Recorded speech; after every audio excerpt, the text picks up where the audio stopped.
আল্লাহ বলতেছেন ওয়াত্তাকুন নার, জাহান্নামকে ভয় করো। নবীজি বলতেছেন আল্লাহর কাছে জান্নাত চাও। নিয়মিত প্রতিদিন ফজরের পরে নবীজি আল্লাহুম্মা ইন্নী আসআলুকা রিদাকা ওয়াল জান্নাহ, আল্লাহুম্মা আজিরনি মিনান নার, আল্লাহুম্মা আজিরনি মিনান নার 7 বার বলতেন। ও কত বড় কুত্তা, ও কত বড় কমিনা, যেখানে নবীজি জান্নাতের চাবি যার হাতে, আল্লাহ পাক তারে দিয়ে বলাইতেছেন তুমি প্রতিদিন সকালবেলা 7 বার জাহান্নাম থেকে পানা চাও, সন্ধ্যাবেলা 7 বার জাহান্নাম থেকে পানা চাও। এবং যে ব্যক্তি 3 বার বলে আল্লাহুম্মা আজিরনি মিনান নার, আল্লাহ তুমি আমারে জাহান্নাম থেকে পানা দাও, তো আল্লাহ পাক এর আওয়াজ জাহান্নামের কাছে যায়, জাহান্নামের জুবান খুলে যায়। জাহান্নাম বলে মালিক যে তোমার কাছে আমার থেকে পানা চাইতেছে, আল্লাহ তুমি তাকে পানা দিয়ে দাও, পানা দিয়ে দাও। আর ওকে কি চাই না বেহেশত, ভয় পাই না জাহান্নাম।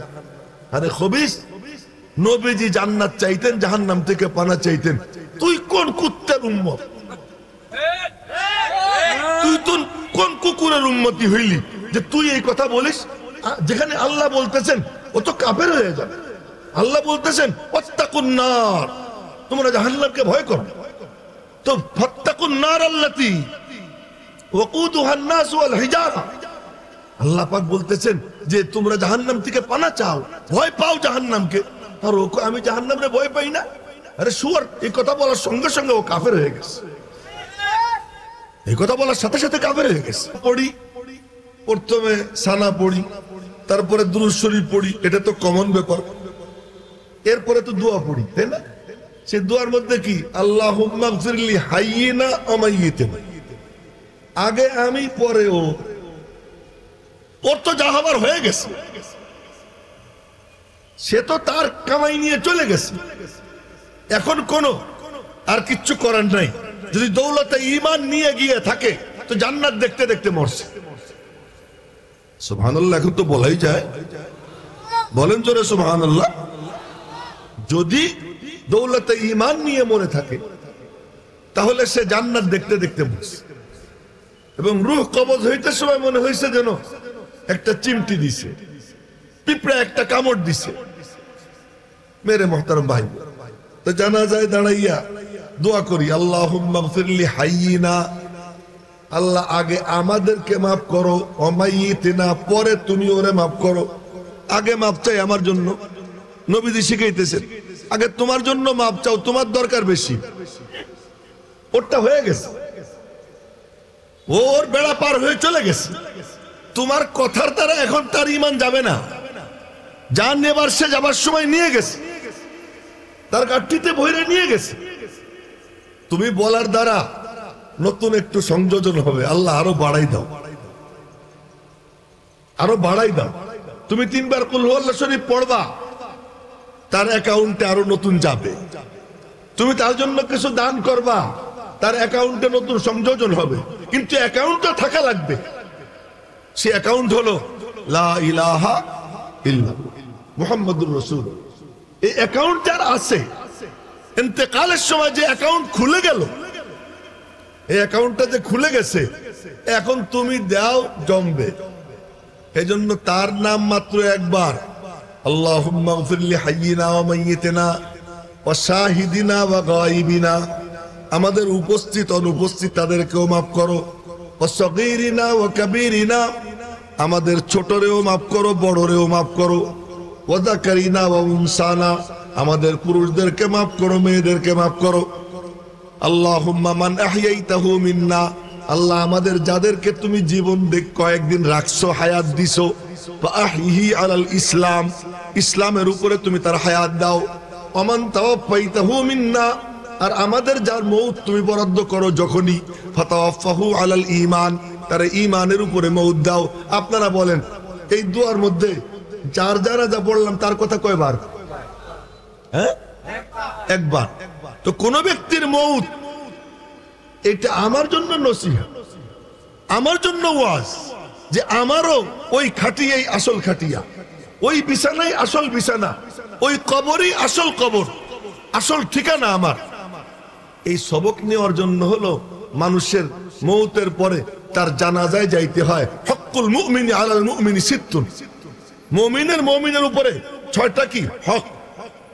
হক যেমন গলা টিপে উসুল করা যায়, আর অনুরোধ করে দান দক্ষিণা নেওয়া যায়। এটাকে নবীজি বলছেন হক, এটা তার পাওনা, তুমি দাও তাকে। তার জানাজায় তুমি উপস্থিত হও। তো তার জানাজায় আমি উপস্থিত হব কেন? তোমার স্বার্থে। ওর জানাজা দেখে তোমার জানাজার কথা মনে পড়বে, ওর কবর দেখে তোমার কবরের কথা মনে পড়বে। আজ আমরা আসি জাক জমকের সাথে এক ব্যক্তির দুয়ার মাহফিলের আয়োজন করি, গরু টরু মারি। এই যে এত মিডিয়া রেকর্ড করতে আসছে, এখানে কারো ভালো ওয়াজ হবে, সেই ওয়াজ রেকর্ড করে ওই ওয়াজটা ছাড়বে। ছাড়ার পরে তার ভিউ অনুযায়ী তার অ্যাকাউন্টে টাকা জমা হবে। এই যে আমি বলতেছি কথাগুলো, কারো খুশা লাগলে আমার কিছু করার নেই। বলতেছি কথাগুলো কি, যে আমরা কি চিন্তা করি, মৌত আসে কিসের জন্য আমার সামনে, জানাজা আসে কেন আমার সামনে।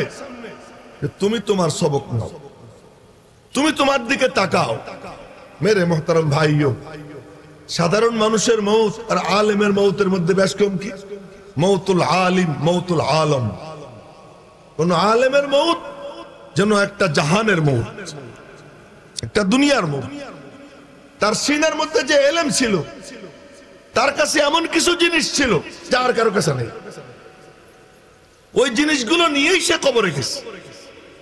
একজন আলেমের মৌত মানে এই লোকটার কাছে কতজনের মোবাইল নম্বর ছিল যে এই নম্বরে ফোন করে ফতোয়া নিত। এই লোকটার কাছ থেকে সাথে কতজন মানুষের মহব্বত ছিল যে তার ডাকে সাড়া দিয়ে সে মসজিদে যাইত, তার ডাকে সাড়া দিয়ে সে হারাম পথ ছাইড়া হালাল পথে উঠত। একজন আলেমের মৌত। আল্লাহ পাক বলতেছেন যে আলেম তো আলেম, রসুল আমার নবীজি। আমি আয়াত তেলাওয়াত করছি, আমার নবীজির ব্যাপারে খবর ছড়াইলো উহুদের যুদ্ধে। কদ কুতিলা মুহাম্মদ, বলেন না সাল্লাল্লাহু আলাইহি ওয়াসাল্লাম, কদ কুতিলা মুহাম্মদ, যে মুহাম্মদকে হত্যা করা হয়েছে সাল্লাল্লাহু আলাইহি ওয়াসাল্লাম। তিনি কেমন সত্তা, ব্যক্তিটা কেমন, যে কোরআনে কারিমে আল্লাহ তাআলা মানুষকে যে সমস্ত নিয়ামত দিছেন, এই নিয়ামতের কথা মাঝে মাঝে খুইলা খুইলা ইন্ডিভিজুয়ালি আলাদা আলাদা এই নিয়ামত দিছি না, দেখিস না চোখ দিয়া, এরকম ভাবে বলছে। যেমন আমি আপনাদেরকে দৃষ্টান্ত দেই, আফারাআইতুম মা তুমনুন, তোমরা স্বামী স্ত্রী মিলামেশা করো আর তার থেকে সন্তান হয়, আনতুম তাখলুকুনাহু, তোরা বানাস, আম নাহনুল খালিকুন, না আমি বানাই। বলতেছেন কে? আফারাআইতুম মা তাহরুসুন, তোরা দেখিস না ক্ষেতের মধ্যে বীজ ফেলাস, আর ওই বীজ ফেলানোর পরে মাটির মধ্যে ওইটা গাইড়ে যায় আর মাটিতে লোহা পর্যন্ত খেয়ে ফেলায়, সেই মাটি তোর এক দানারে শত শত দানাইয়ে ফেরত পাঠায়। এই ক্ষেত খামার কি তোরা করিস না আমি আল্লাহ করি? আল্লাহ জিজ্ঞেস করতেছে, আফারাআইতুম মা তাহরুসুন আনতুম তাজরাউনাহু আম নাহনুজ যারিউন আফারাআইতুমুল মা আল্লাযী তাশরাবুন। প্রচন্ড খরতাপ। আজকে আমি বুখারী শরীফের ঘন্টায় পড়াইতেছিলাম, তো আমার সবচেয়ে প্রিয় ছাত্র যে ওরে দেখি না, তো 1-1.5 মিনিট পরে আসছে, এই তুই কোথায় ছিলি? ধমক দিছি, কোথায় ছিলি? হুজুর পানি খাইতে গেছে, ঠান্ডা পানি। তা পানি এখানে নাই, ঠান্ডা পানি খাইতে গেছে। তো আল্লাহ পাক বলেন আফারাআইতুমুল মা আল্লাযী তাশরাবুন, দেখিস না তোরা যে পানি পান করিস, আনতুম আনজালতুমুহু মিনাল মুজদ আম নাহনুল মুনজিলুন, এই যে ধুলাবালি উড়ে গিয়ে মেঘ হয়, মেঘ হয়ে যে বৃষ্টি হয়, পানি হয়, তোরা নামাইস না আমি নামাইয়ে দেই। কে নামাই দেয়? এরকম করে এক এক নিয়ামত আল্লাহ তাআলা সূরা রহমানের মধ্যে নিয়ামতের বিবরণ দিবেন।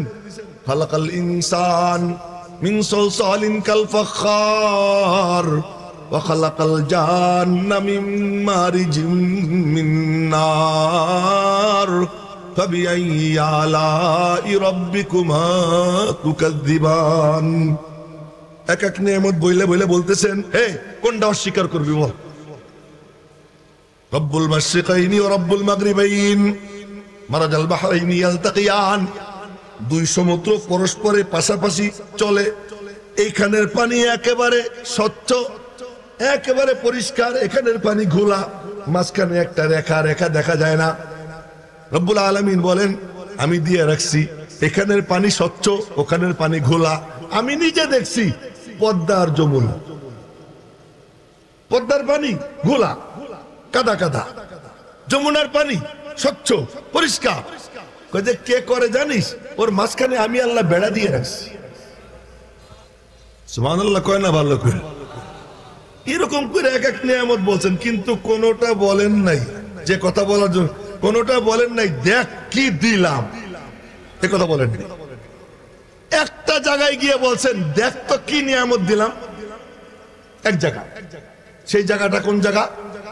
লাকাদ মান্নাল্লাহু আলাল মুমিনিন, লাকাদ মান্নাল্লাহু আলাল মুমিনিন ইয বাআসা ফীহিম রাসূলাম মিন আনফুসিহিম।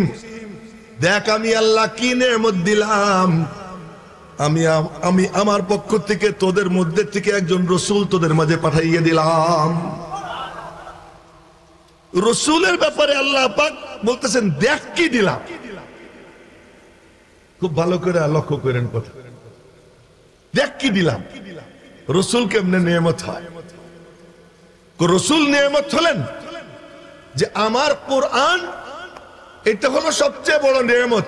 কিন্তু কোরআন তো তোরা বুঝতেই না, কোরআন তো তোরা পড়তে পারতেই না।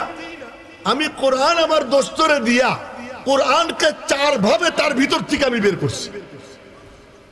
সুবহানাল্লাহ কয় না ভালো করে? আমি কিন্তু এখনো কিন্তু আপনাদেরকে পড়াইতেছি, এটা কিন্তু সবক চলতেছে, মনোযোগ দিয়ে শুনুন।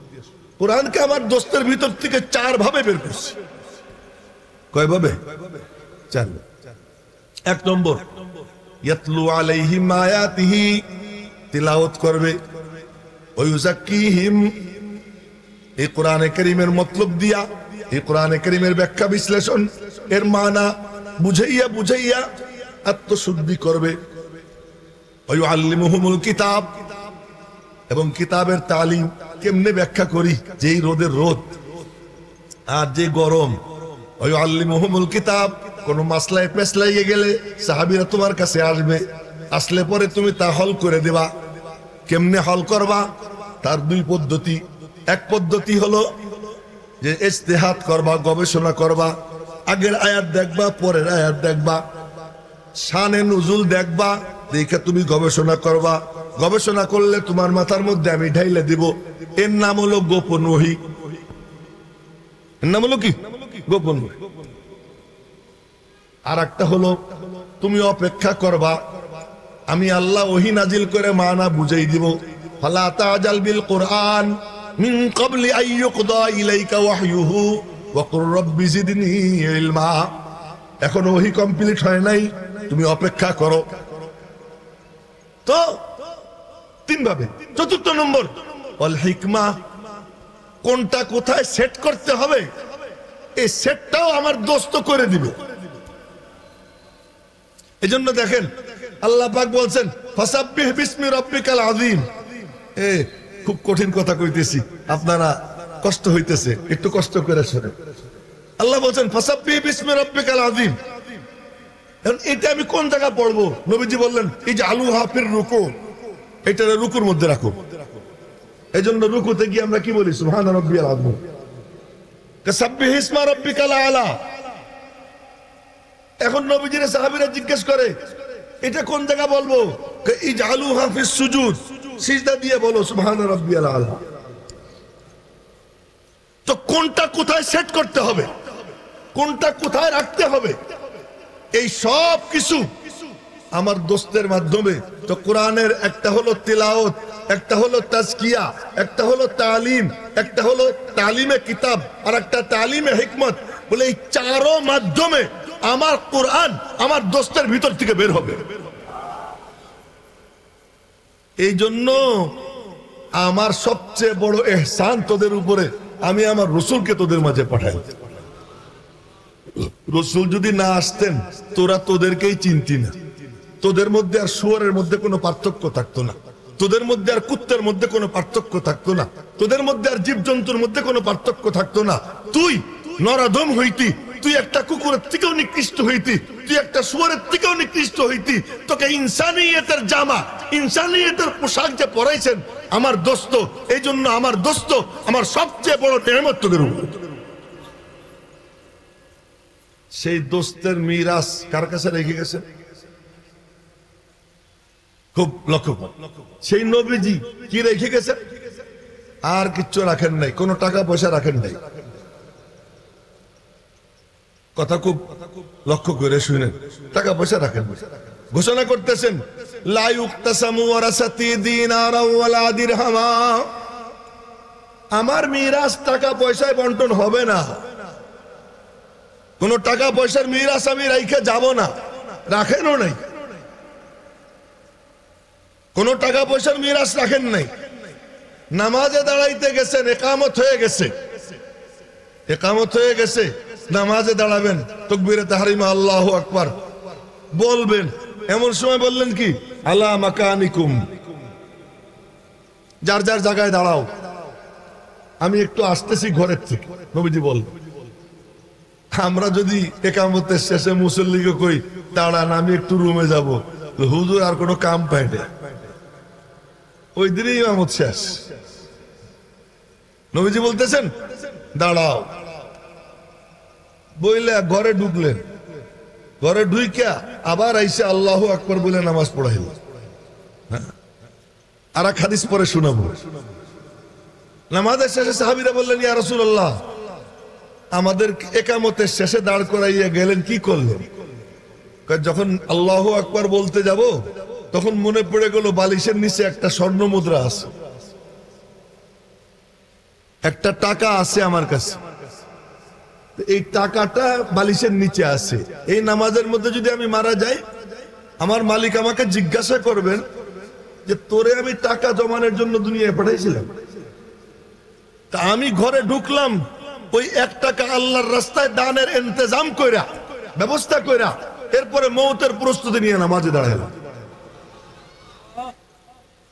দুনিয়ার সাথে কেমন সম্পর্ক? শুইছেন খেজুরের পাতার চাটার উপরে, তো হযরত ওমর রাদিয়াল্লাহু তাআলা আনহু ভিতরে ঢুকছে অনুমতি নিয়া, গল্প সল্প করতে করতে নবীজি সুজা হয়ে বসছে। সুজা হয়ে বসার পরে দেখতেছেন নবীজির পিঠের পাজরে চাটাইয়ের বেতির দাগ। এই চাটাইয়ের বেতির দাগ দেখা হযরত ওমর বললেন ইয়া রাসূলুল্লাহ, আল্লাহ তাআলা রোম পারস্যকে কত টাকা পয়সা দিয়ে রাখছে, আমরা অত বেশি চাই না, একটু দোয়া করে দেন না, কিছু টাকা পয়সা আল্লাহ দেখ, আপনার একটা বিছনা কিনে দিন, আপনার একটা চাদর কিনে দিন, এই যে আপনার মানে পাজরে চাটাইয়ের বেতির দাগ আমার সহ্য হইতেছে না। নবীজি তখন সোজা হয়ে বসে বললেন আফি হাযা আনতা ইয়া ইবনুল খাত্তাব, এ খাত্তাবের বেটা, এখনো তুমি এই সমস্ত আবর্জনার মধ্যে ডুবে রইছো। উলাইকা কওমুন উজ্জিলাত লাহুম তাইয়্যিবাতুহুম ফিল হায়াতিদ দুনিয়া, আরে ওদেরকে তো ওদের তাৎক্ষণিক সম্পদ দুনিয়াতে দিয়ে দেওয়া হয়েছে, আমার আর তোমার জন্য জান্নাতে আল্লাহ বিছানা বিছিয়ে রেখেছে। নবীজির জিন্দেগি, নবীজি বলতেছেন যে আমার দুনিয়ার সাথে সম্পর্ক কেমন?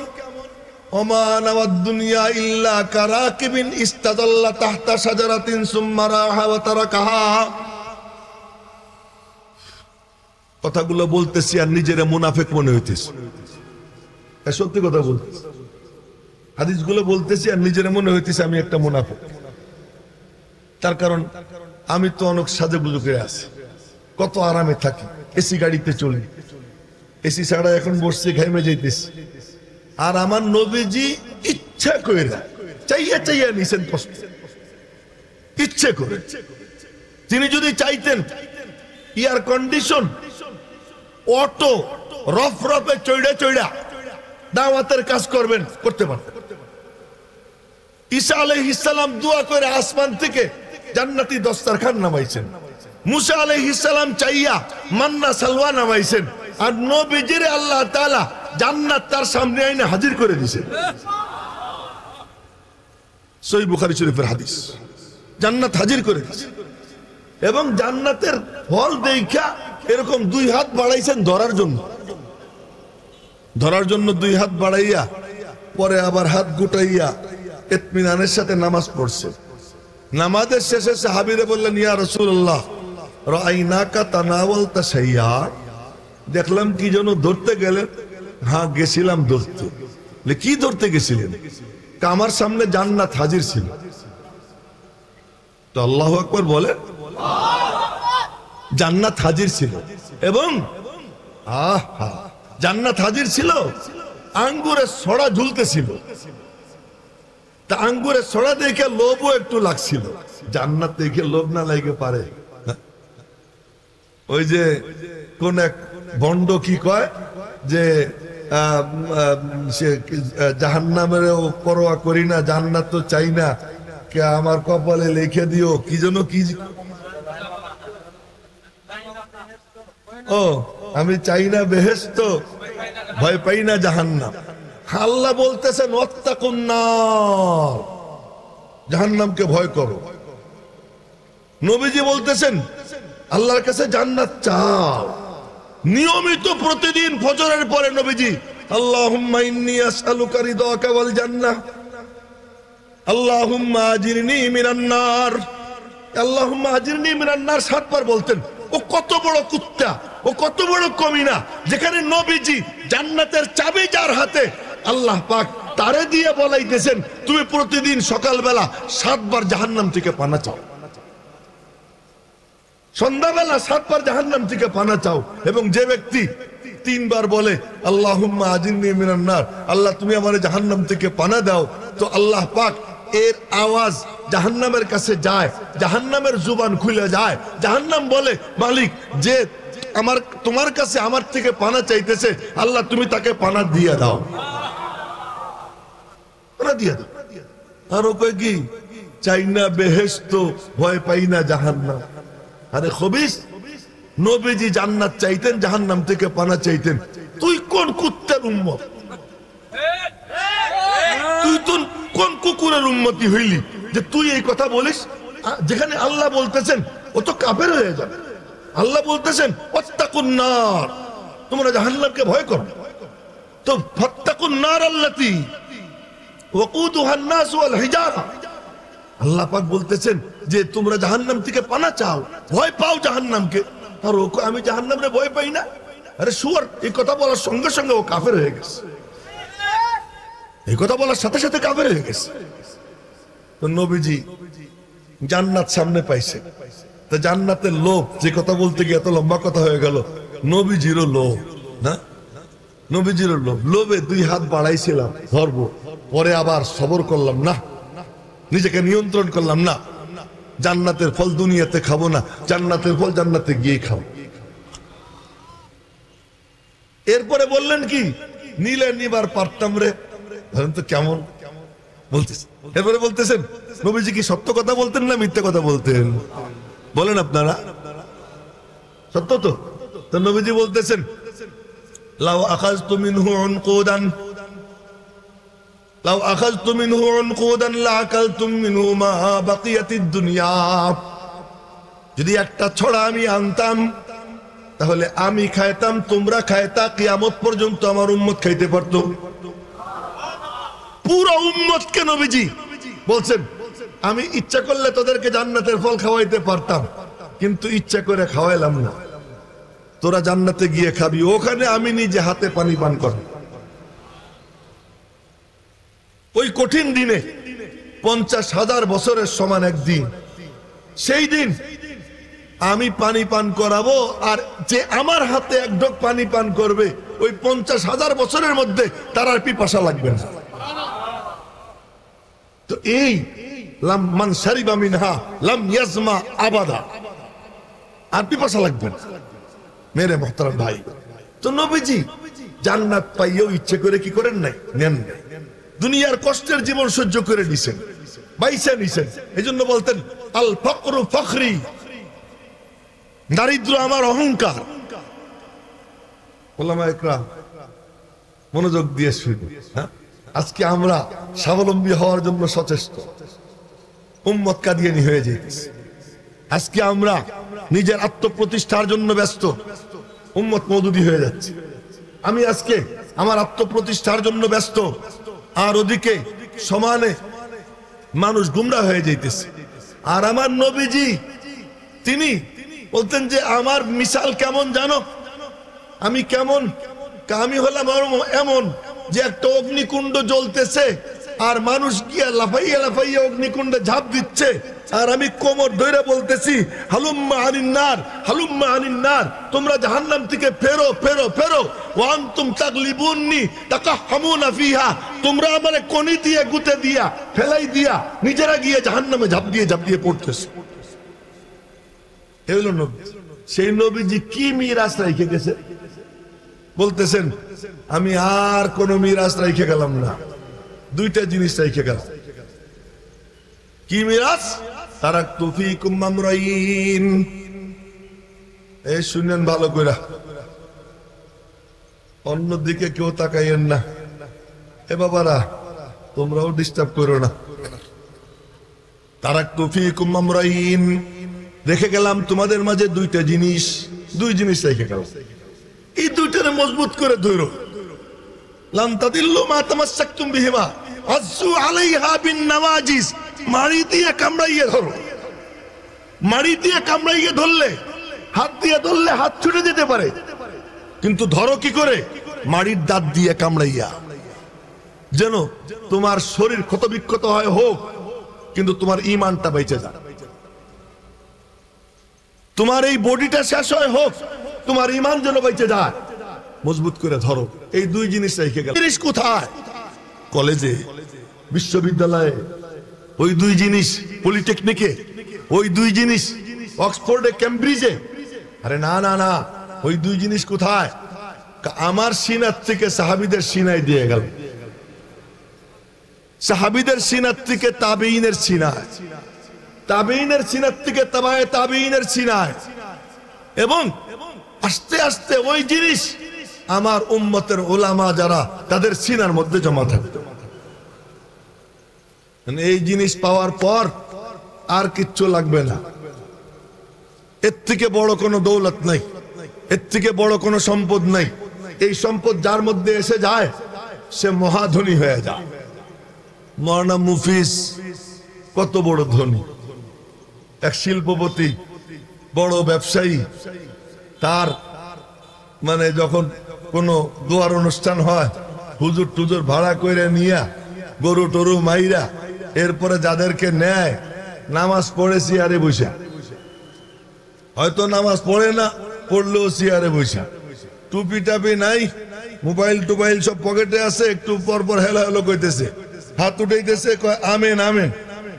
আর মুফিজের জন্য দোয়া করার এত লোক আছে, এত আলেম ওলামা আছে, এবং তার ছেলে একজন আলেম আছে, যার দ্বারা আজকে দেশের বিভিন্ন জায়গায় মানুষ হেদায়েতের কথা শোনে। ওই যারা তার কথায় নামাজ কালাম পড়ে, তাদের দাওয়াতে যারা নামাজ কালাম পড়বে, তার কথায় যারা সুদ ছাড়ে, তাদের দাওয়াতে যারা সুদ ছাড়বে, তার কথায় যে সমস্ত মেয়েরা পর্দায় আসে, আর ওই মেয়েদের দাওয়াতে যারা পর্দায় আসবে, এর সমানে সব আল্লাহ মুফিজের অ্যাকাউন্টে পৌঁছে দিতে থাকবে। এ বড় ধনী আলেমরা, আলেমরা বড় ধনী। ইমামে আজম আবু হানিফা রাহমাতুল্লাহ আলাইহি বলেন তো, 13 লক্ষ মাসআলা উম্মতের জন্য বের করে রেখে গেছে। কয় লাখ? 13 লক্ষ মাসলা। তো 13 লক্ষ মাসলা বের করে রেখে গেছেন, সাগরে রেখে গেছেন, আমার মাসলাগুলো পৌঁছে দিস। কিতাব কুতাব লেখা এমন মানে সেট করছে। আর সারা দুনিয়ায় যত মানুষ মাযহাব মানে তার অর্ধেকের বেশি ইমাম আবু হানিফাকে অনুসরণ করে। এই যে তার দিক নির্দেশনায় যারা আমল করতেছে, বলেন তো কি পরিমাণ সব আল্লাহ পাক ইমাম আবু হানিফার অ্যাকাউন্টে পাঠাইতেছে। তা আলেমদের থেকে ধনী আর কোন মানুষ নাই, পয়সাওয়ালা। ওর পয়সা যে কোনো সময় নাই হয়ে যেতে পারে, কিন্তু একজন আলেম যার সিনার মধ্যে ইলম আছে, সে সমৃদ্ধ হয়ে যায়, সে ধনী হয়ে যায়, আখিরাতের ধনী হয়ে যায়। হাদিসে পাকে নবীজি বলেন, ইদা মাতাল ইনসান, মানুষ যখন মারা যায়, ইনকাতা আনহু আমালুহু, তার আমল শেষ। আর নামাজ নাই, আর রোজা নাই, আর জিকির আজকার নাই, সব শেষ। ইল্লা মিন সালাস, তিনটা চলে। কয়টা চলে? তিনটা চালু থাকে। ইল্লা মিন সাদাকাতিন জারিয়া, একটা হলো সাদকায়ে জারিয়া, কোন একটা মসজিদ করে গেল, কোন একটা মাদ্রাসা করে গেল, কোন একজন এতিমকে লালন পালন কইরা তাকে সুশিক্ষায় শিক্ষিত করে তাকে দ্বীনের পথে উঠাইয়া চলে গেল, একজন বা দুইজন, যে কয়জন পারে। ইল্লা মিন সাদাকাতিন জারিয়া আও ইলমিন ইউনতাফাউ বিহি, 40 হাদিস লিখে গেল। এই হাদিসের তরজমা লিখে গেল, মানুষ এটা দেখে, পড়ে আর আমল করে। শুধু এইটাই না, শহীদ দ্বীনের শিক্ষা দিয়ে গেল। এই যে কথার কথা আমি আপনাদের সামনে কথা বলতেছি, এর মধ্যে থেকে যদি 2-4টা আমলের মতো কথা আপনারা নিয়ে যান, আমল করেন, আপনারা আর একজনকে দাওয়াত দেন, আমল করে, ওইটা আপনার জন্য সদকায়ে জারিয়া, আপনার কমবে না, আমার আমল নামায় সদকায়ে জারিয়া হবে। আও ইলমিন ইউনতাফাউ বিহি আও ওয়ালাদিন সালিহিন ইয়াদউ লাহু, অথবা নেক সন্তান যে তার জন্য দোয়া করে, বলে রব্বির হামহুমা কামা রব্বায়ানি সগীরা। আমরা সবাই দোয়া করব, আর হুযায়ফিও দোয়া করে, উবাইদুর রহমানও দোয়া করে। উবাইদুর রহমানের দোয়ার মধ্যে যেই আবেগ, যেই ভালোবাসা, যেই আকুতি, আমি ইয়াহিয়া মাহমুদ যদি 1000 কসম খেয়েও বলি তোর থেকে আমি তোর বাপের জন্য বেশি দোয়া করতেছি, এটা মিছা কথা। ওর দোয়ার মধ্যে যে আকুতি আসবে। আমার জিন্দেগিতে আমি একদিন কোরআন শরীফ পড়ছিলাম, সূরা ইয়াসিন, এমন পড়া আগেও কোনোদিন পড়িনি, আর পড়তে পারবো কিনা জানি না। একদিন পড়ছিলাম, আমার মা মারা গেছেন, আমার 12 বছর বয়স, তো মার জানাজাও পাইনি। আমি মাদ্রাসায় ছিলাম, লালবাগে ছিলাম। মা বলে গেছেন যে আমার কারণে যেন ওদের পড়ার ক্ষতি না হয়, এ বলে গেছেন। আমাদের পরীক্ষা ছিল সামনে, বাড়ির থেকে, আমি তো জালেমের জালেম, আমার বাড়ির লোকজন কেউ আমার খবরও দেন। তো মার জানাজা হয়ে গেছে, দাফন কাফন হয়ে গেছে, বাড়ি গেছি, গিয়ে দেখি মারে দেখে আসলাম ক্যান্সারের রোগী। বাড়ি গিয়ে দেখি মা কবরে শোয়া। তো কবরের পাশে দাঁড়িয়ে কবর জিয়ারত করছি। মারে চিনেই নেই, কিন্তু বাপরে চিনছি। আব্বাস ছিলেন আমার 24 বছর বয়স পর্যন্ত। তা আব্বার যখন ইন্তেকাল হয়ে গেছে, অসুস্থ, তা আমার কাছে ফোন আসছে। আমি তখন বাড়িধারার শিক্ষক, মুফিজরা মনে হয় ওই সময় আমার কাছে পড়ে। তো ওই টাইমে খবর আসছে যে তোমার আব্বা গুরুতর অসুস্থ, আসলে কিন্তু ইন্তেকাল হয়ে গেছে। তো ইন্তেকাল হয়েছে কথা আমাকে বলে না, গুরুতর অসুস্থ। আমি রওনা হয়ে বাড়ি গেলাম। বাড়ির পথে রওনা হয়েছি, তা আমাদের ফরিদপুরের তালমার মোড় আছে, তালমার মোড়ের ওখান থেকে বাসে উঠছি। ওখানে দেখি আমার ছোট চাচা, উনিও দূরে ছিলেন, উনিও আসছে। তো আমার ছোট চাচা আমার ধইরা কান্না শুরু করছেন। তখন আমি বুঝছি অসুস্থ না, মারা গেছে। তখন বুঝছি, এর আগ পর্যন্ত মনে মনে ভাবছি আব্বা অসুস্থ। তো বাড়ি গেলাম, বাড়ি গিয়ে এক ফোঁটা চোখের পানিও ফেলেনি। সবাইরে সান্ত্বনা দিছি, সান্ত্বনা দিয়া এরপরে জোহরের নামাজের পরে জানাজা হয়েছে, দাফন কাফন হয়েছে। দাফন কাফনের পরে আব্বার কবরের পাশে দাঁড়াইয়া সূরা ইয়াসিন পড়ছিলাম। অমন পড়া আর কোনোদিন পড়িনি, আর এরকম পড়তে পারবো বলে আমি জানি না। ওই দিন পড়ছিলাম। তো ওই যে পড়ছিলাম, ওই পড়তেছি আর এক এক আয়াতের তরজমার মধ্যে চিন্তা করতেছি, আর ওই চিন্তা করে করে ওই দোয়াও করতেছি, পড়তেছি আর দোয়া করতেছি, পড়তেছি আর দোয়া করতেছি। তো পড়া শেষ, এরপরে ঢাকার থেকে গেছি, লম্বা পর্ব গেছে। আব্বারে দাফন কাফন করার পরে আব্বার চৌকিতেই ঘুমাইছি। ঘুমের সময় বলছি যে আল্লাহ, তুমি আমারে দেখাই দাও আমার আব্বা কেমন আছে। এই কথা বইলে ঘুমাইস, ঘুমের মধ্যে স্বপ্নে দেখি আব্বার সঙ্গে দেখা। তো জিজ্ঞেস করলাম আব্বা কেমন আছেন?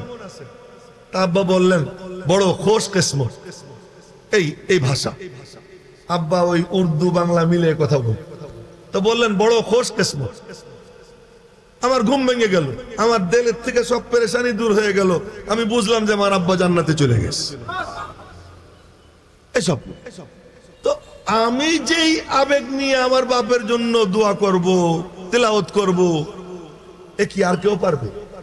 আর কেউ পারবে? তাই বলতেছিলাম যে উবাইদুর রহমান হুজাইফি সে তার বাপের জন্য যে আকুতি নিয়ে রব্বির হামহুমা বলবে, তো মুফিস তো ধনী, তার এই পুঁজি আছে। সে ওই মসজিদে খুতবা দিছে, খতিব হিসেবে ছিল, সেখানে কত মানুষ তার কথায় দিনের পথে আসছে, তারা আজকে তার জন্য দোয়া করতেছে, তাদের সন্তান সন্ততিরা দোয়া করে। আজকে তার ছেলে তার জন্য সদকায়ে জারিয়া, সে যে ইলমি খেদমত করে গেছে এটা তার জন্য সদকায়ে জারিয়া। তো মুফিস তো কামিয়া, মুফিস তো কামিয়া। আমরা আশা করি, এটা আমাদের ধারণা। মনে রাখবেন সার্টিফিকেট দেওয়ার এক অধিকার কারণে, সার্টিফিকেট একমাত্র দিতে পারতেন মুহাম্মদুর রাসূলুল্লাহ সাল্লাল্লাহু আলাইহি ওয়াসাল্লাম। বলতেন এই কবরে জান্নাতের বাগান আমি দেখতেছি, আবার বলতেন এই কবরে জাহান্নামের আগুন জ্বলতেছে আমি দেখতে পাইতেছি। এই কবরে শাস্তি কি কারণে হইতেছে তাও বলতেন, এই কারণে শাস্তি হইতেছে। এই কবরে কেন শাস্তি হচ্ছে দেখতেন আর বলতেন। এটা একমাত্র তিনি। বাকি আমরা বলতে পারি আমার ধারণা, আমার আশা, আমিও সেই আশাবাদ ব্যক্ত করি। আমার আশা, প্রবল আশা যে আল্লাহ পাক মওলানা মুফিসকে কবরে নেওয়ার আগে পবিত্র বানাই নিয়ে গেছে। আসাদুন নাসি বালান আল আম্বিয়া, মানুষের মাঝে সবচেয়ে বেশি বিপদগ্রস্ত থাকেন নবীরা। বেশি বড় বড় বিপদে পড়েন, কঠিন কঠিন পরীক্ষায় পড়েন, মুসিবতে পড়েন নবীরা। সুম্মাল আমসাল ফাল আমসাল, এরপরে যে যত কাছে নবীর তার বিপদ তত কি হয় কঠিন। তো মাঝে মাঝে আমার নিজের মনে হয় কি, একবার দেখি যে অনেক একটার পর একটা খবর পাই, অসুস্থ অসুস্থ রোগ ব্যাধি, কিন্তু আমি দেখি যে আমার কোনো রোগ টোক হয় না। একদিন আমি বললাম যে কি রে, আমি কি ফেরাউন হয়ে গেলাম নাকি, নিজেরে বলতেছিলাম। পরে দেখি হঠাৎ করে না অসুখ হয়েছে, তখন করলাম আলহামদুলিল্লাহ, যাক ফেরাউন হইনি। তো বিপদ আপদ আসা এটা আল্লাহ পাকের পক্ষ থেকে তার আল্লাহর কাছে মাহবুব হওয়ার প্রমাণ, মাহবুব হওয়ার প্রমাণ। তো মওলানা মুফিসকে আল্লাহ তাআলা নেওয়ার আগে আশা করি তাকে আল্লাহ তাআলা পবিত্র বানাইয়া নিছেন।